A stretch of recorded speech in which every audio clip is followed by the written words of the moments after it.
नमस्कार। चलिए आज बात करते हैं झारखंड की। जनवरी 2026 का जो आखिरी हफ्ता था, उसमें कुछ बहुत ही दिलचस्प सुर्खियां सामने आईं।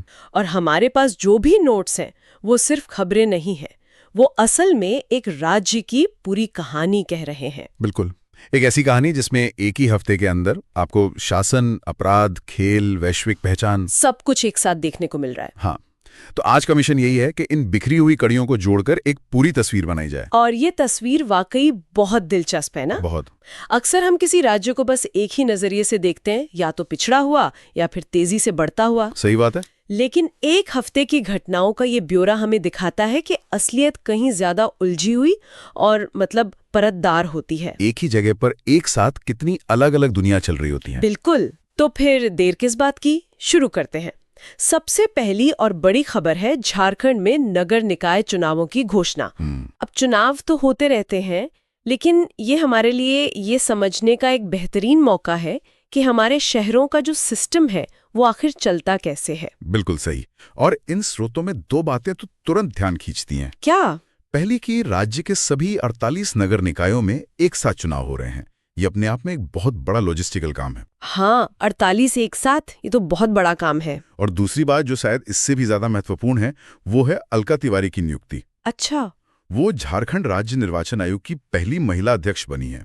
ये अपने आप में एक बहुत बड़ी बात है। पहली महिला अध्यक्ष, ये तो वाकई एक मील का पत्थर है। जी। अच्छा, आपने 48 नगर निकायों का जिक्र किया।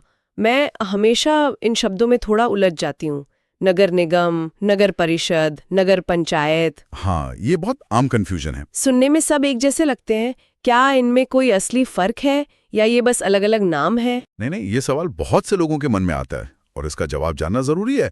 ये सिर्फ नाम नहीं है। तो फिर? ये शहरी शासन का एक पूरा ढांचा है, जिसे 3 स्तरों पर बांटा गया है। आप खुद सोचिए, एक बड़े महानगर की जरूरतें और एक छोटे उभरते हुए कस्बे की जरूरतें कितनी अलग होंगी। हाँ, बिल्कुल अलग होंगी। तो बस इसी फर्क के लिए ये सिस्टम बना है। ठीक है, तो इसे थोड़ा और आसान भाषा में समझते हैं। सबसे ऊपर क्या आता है? सबसे ऊपर है नगर निगम, मतलब म्यूनिसिपल कॉर्पोरेशन। अच्छा। झारखंड में ऐसे 9 हैं। ये सबसे बड़े शहर होते हैं जिनकी आबादी 3 लाख से ज्यादा होती है, जैसे रांची, धनबाद, हजारीबाग। ओके। यहाँ का चुना हुआ मुखिया मेयर या महापौर होता है। लेकिन शहर का जो दिन प्रतिदिन का प्रशासन है, वो कौन देखता है? वो एक सीनियर आईएएस ऑफिसर के हाथ में होता है, जिसे हम नगर आयुक्त या म्यूनिसिपल कमिश्नर कहते हैं। अच्छा, तो यहाँ की समस्याएं भी बड़ी होती होंगी, ट्रैफिक, सीवेज। बिल्कुल, बड़े पैमाने पर कचरा प्रबंधन, ये सब। यानी ज्यादा आबादी, ज्यादा बड़ी समस्याएं और एक ज्यादा शक्तिशाली प्रशासनिक ढांचा। बिल्कुल। और इसके नीचे दूसरे नंबर पर आता है नगर परिषद यानी म्युनिसिपल काउंसिल। इनकी संख्या 20 है। ये मझोले शहर हैं जिनकी आबादी 25,000 से 3 लाख के बीच होती है, जैसे बोकारो, गुमला, चाईबासा। इनका मुखिया अध्यक्ष या चेयरमैन कहलाता है। अच्छा। और सबसे निचले पायदान पर हैं 19 नगर पंचायत। ये वो इलाके हैं जो गांव से शहर बनने की राह पर हैं। मतलब ट्रांजिशन वाले शहर। हाँ, एक तरह से। इनकी आबादी 5,000 से 25,000 के बीच होती है। यहाँ आपको शहरी और ग्रामीण दोनों तरह का जीवन देखने को मिल जाएगा। ये त्रिस्तरीय व्यवस्था सुनने में तो बहुत तार्किक लगती है, पर एक सवाल है। पूछिए। क्या इन छोटे नगर पंचायतों के पास असल में अपने विकास के लिए जरूरी संसाधन और अधिकार होते हैं, या ये सिर्फ नाम का वर्गीकरण है और असली ताकत जिला प्रशासन के पास ही रहती है? आपने बिल्कुल सही नब्ज पकड़ी है। कागज पर यह व्यवस्था बेहतरीन है, लेकिन जमीनी हकीकत यही है कि छोटे नगर निकायों को अक्सर फंड्स की कमी और नौकरशाही का सामना करना पड़ता है।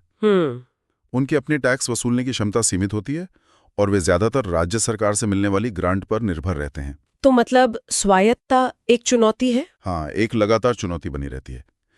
ये चुनाव इसीलिए भी महत्वपूर्ण है कि नए चुने हुए प्रतिनिधि इन चुनौतियों से कैसे निपटते हैं। चलिए शासन की इन बड़ी बातों से अब जरा आम नागरिक की जिंदगी से जुड़ी खबरों पर आते हैं। बिल्कुल।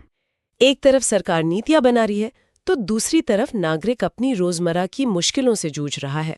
हमारे सोट में गुड समैरिटन नीति 2020 का जिक्र है। ये नाम सुनने में बहुत अच्छा लगता है, पर है क्या ये? ये एक बेहद जरूरी और मानवीय नीति है। गुड समैरिटन का मतलब है नेक इंसान। इस नीति के तहत अगर कोई भी व्यक्ति सड़क हादसे में घायल किसी इंसान को गोल्डन आवर यानी हादसे के पहले 1 घंटे के अंदर अस्पताल पहुंचाता है तो झारखंड सरकार उसे 2000 रुपए का इनाम देती है। सिर्फ 2000 रुपए? क्या ये रकम काफी है किसी को प्रेरित करने के लिए? देखिए, यहाँ रकम से ज्यादा भावना महत्वपूर्ण है। अच्छा। इसका असली मकसद लोगों के मन से उस डर को निकालना है कि अगर हम किसी की मदद करेंगे तो पुलिस हमसे पूछताछ करेगी, हमें कोर्ट कचहरी के चक्कर काटने पड़ेंगे। हाँ, ये डर तो होता है। तो ये नीति एक तरह से सरकारी गारंटी है कि आपको परेशान नहीं किया जाएगा, बल्कि आपके अच्छे काम को सराहा जाएगा। और जब किसी की जान दांव पर लगी हो तो वो पहला घंटा सब कुछ होता है। सही बात है। इस नीति से जानें बच रही हैं और यही इसकी सबसे बड़ी कामयाबी है। तो एक तरफ सरकार सड़क पर लोगों की जान बचाने के लिए इनाम दे रही है, लेकिन हमारे स्रोतों में एक ऐसे खतरे का भी जिक्र है जिससे बचाने वाला कोई नहीं होता। देवघर को देश का पहला banking cyber fraud high risk area घोषित किया है। क्या? जी, ये एक बहुत बड़ा और चिंताजनक तमगा है। एक मिनट, देवघर? मैंने तो हमेशा जामताड़ा का नाम सुना था। वो तो जैसे साइबर फ्रॉड का पोस्टर बॉय बन गया था। देवघर ने उसे भी पीछे छोड़ दिया। ये कैसे हो गया? यही तो सबसे चौंकाने वाली बात है। जामताड़ा पर जब पुलिस और एजेंसियों का शिकंजा कसा तो ये अपराधी गायब नहीं हुए। उन्होंने ठिकाना बदल लिया? बिल्कुल, उन्होंने बस अपना ठिकाना बदल लिया। ये दिखाता है कि ये सिर्फ कुछ लोगों का काम नहीं है, ये एक पूरा इकोसिस्टम बन चुका है जो बहुत लचीला है। आप एक जगह दबाएंगे तो वो दूसरी जगह उभर आएगा। और देवघर का आगे निकलना इसी बात का सबूत है। हाँ, कि अपराध का ये मॉडल कितना सफल और आसानी से नकल करने लायक बन गया है। स्रोत में इन अपराधियों के काम करने के तरीके के बारे में कुछ बताया गया है, कुछ ऐसा जो इस समस्या की गहराई को दिखाए। हाँ, और वो जानकारी किसी फिल्म के सीन जैसी लगती है। अच्छा। स्रोत बताते हैं कि इन अपराधियों के घर बाहर से देखने में बिल्कुल टूटे फूटे कच्चे मकान जैसे लगते हैं, ताकि किसी को शक न हो। बिल्कुल, लेकिन अगर आप दरवाजे के अंदर कदम रखें तो वो किसी महल से कम नहीं होते। महंगे टाइल्स, मार्बल, हर तरह की आधुनिक सुविधा। मतलब एक पूरी दोहरी जिंदगी। हाँ, ये उनकी दोहरी जिंदगी का प्रतीक है।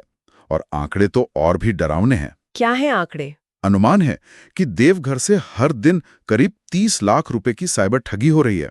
हर दिन 30 लाख? जी, और इसके शिकार पूरे देश में फैले हैं। मतलब एक छोटे से शहर में बैठकर पूरे देश की अर्थव्यवस्था को चूना लगाया जा रहा है। ये तो एक सामाजिक आर्थिक समस्या भी लगती है। आखिर क्यों इस इलाके के युवा इतनी बड़ी संख्या में इस तरफ खिंचे चले जा रहे हैं? बिल्कुल, ये सिर्फ कानून और व्यवस्था का मामला नहीं है। जब युवाओं के पास शिक्षा के बाद सम्मानजनक रोजगार के अवसर सीमित होते हैं तो आसान पैसा कमाने का ये रास्ता उन्हें बहुत आकर्षक लगता है। और एक को देखकर दूसरा भी? हाँ, एक व्यक्ति की सफलता देखकर गांव के 10 और लड़के उसी रास्ते पर चल पड़ते हैं। ये एक खतरनाक चक्र बन गया है, जिसे तोड़ने के लिए सिर्फ पुलिस की छापेमारी काफी नहीं होगी। बिल्कुल नहीं, इसके लिए शिक्षा, रोजगार और सामाजिक सुधार पर भी काम करना होगा। तो एक तरफ देवघर की ये स्याह तस्वीर है और दूसरी तरफ उसी हफ्ते में झारखंड की एक ऐसी तस्वीर भी सामने आती है जो उम्मीदों से भरी है। चलिए अब देखते हैं कि अंतर्राष्ट्रीय मंच पर झारखंड अपनी क्या पहचान बना रहा है। और इसकी शुरुआत खेल से करते हैं। हाँ। ये इस कहानी का सबसे खूबसूरत हिस्सा है। सैफ अंडर-19 महिला फुटबॉल चैंपियनशिप 2026 के लिए भारतीय टीम का ऐलान हुआ। अच्छा। और उस 23 खिलाड़ियों की टीम में 6 लड़कियां झारखंड से हैं। 6 यानी टीम का 1/4 से भी ज्यादा हिस्सा एक ही राज्य से आ रहा है। ये तो कोई छोटी बात नहीं है। बिल्कुल नहीं। यहाँ सैफ का मतलब है साउथ एशियन फुटबॉल फेडरेशन। 6 खिलाड़ी, ये तो कमाल है। ये दिखाता है कि राज्यों में प्रतिभा की कोई कमी नहीं है। कोई कमी नहीं है। क्या स्रोत में ये बताया गया है कि ये खिलाड़ी राज्य के किन हिस्सों से आती हैं? मुझे हमेशा ये जानने में दिलचस्पी रहती है कि टैलेंट कहाँ से उभर रहा है। हाँ, और यही बात इसे और भी खास बनाती है। बताइए। इन 6 खिलाड़ियों में से 4 गुमला जिले से हैं और 2 हजारीबाग से। गुमला और हजारीबाग, ये कोई बड़े महानगर तो नहीं है? बिल्कुल नहीं। यह इस बात का सबूत है कि असली प्रतिभा राज्य के दूरदराज के इलाकों और छोटे कस्बों में छिपी हुई है। इन इलाकों में शायद हॉकी की एक पुरानी परंपरा रही है और लगता है कि वही खेल भावना और शारीरिक दमखम अब फुटबॉल में भी रंग ला रहा है। पर सिर्फ प्रतिभा का होना तो काफी नहीं होता, उसे निखारने के लिए सही माहौल और सुविधाएं भी तो चाहिए। निश्चित रूप से। 6 खिलाड़ियों का एक साथ राष्ट्रीय टीम में पहुंचना, क्या ये किसी सरकारी नीति या स्थानीय अकादमियों की सफलता की ओर भी इशारा करता है? बिल्कुल करता है। ये रातों रात नहीं होता। इसका मतलब है कि जमीनी स्तर पर कोच काम कर रहे हैं, आवासीय प्रशिक्षण केंद्र चल रहे हैं और लड़कियों को खेलने के लिए प्रोत्साहित करने का एक माहौल बन रहा है। हाँ, ये इन 6 लड़कियों की व्यक्तिगत जीत तो है ही, साथ ही ये उस पूरे इकोसिस्टम की भी जीत है जो इस प्रतिभा को पहचान कर उसे राष्ट्रीय स्तर तक पहुंचा रहा है। खेल के मैदान से लेकर शिक्षा के सबसे ऊंचे मंच तक झारखंड की पहुंच दिख रही है। जी। मुख्यमंत्री हेमंत सोरेन के ऑक्सफोर्ड यूनिवर्सिटी जाने की खबर भी इसी हफ्ते की है। हाँ, और इस खबर की सबसे असाधारण बात यह है कि इस स्रोत के मुताबिक हेमंत सोरेन ऑक्सफोर्ड यूनिवर्सिटी में लेक्चर या संवाद करने वाले भारत के पहले मुख्यमंत्री बने हैं। पहले मुख्यमंत्री, ये तो सच में एक रिकॉर्ड है। पर इसका असल मतलब क्या है? क्या ये सिर्फ एक व्यक्तिगत उपलब्धि है या इसके कुछ गहरे मायने भी हैं? इसके बहुत गहरे मायने हैं। ये इस बात का संकेत है कि भारत के राज्यों के नेता अब सीधे वैश्विक मंचों पर अपनी बात रख रहे हैं। मतलब अब वो सिर्फ केंद्र सरकार के माध्यम से नहीं जोड़ रहे हैं। सही। इस दौरे का मकसद सिर्फ भाषण देना नहीं था, बल्कि शिक्षा, शोध और निवेश के लिए नए रास्ते खोलना था। अच्छा। ये दिखाता है कि झारखंड जैसे राज्य की महत्वाकांक्षाएं अब सिर्फ स्थानीय नहीं बल्कि वैश्विक हो गई हैं। वे दुनिया के सर्वश्रेष्ठ संस्थानों से सीखना भी चाहते हैं और उन्हें अपने राज्य की कहानी बताना भी चाहते हैं। तो एक तरफ राज्य भविष्य की तरफ देख रहा है, अंतर्राष्ट्रीय फुटबॉल, ऑक्सफोर्ड में लेक्चर, लेकिन इसी हफ्ते ने राज्य को अपनी जड़ों और इतिहास को याद करने का मौका भी दिया। चलिए चर्चा को 30 जनवरी पर लाते हैं, जिसे शहीद दिवस के रूप में मनाया जाता है। बिल्कुल, यह दिन हमें महात्मा गांधी की शहादत की याद दिलाता है, जिनकी 1948 में इसी दिन नाथूराम गोडसे ने हत्या कर दी थी।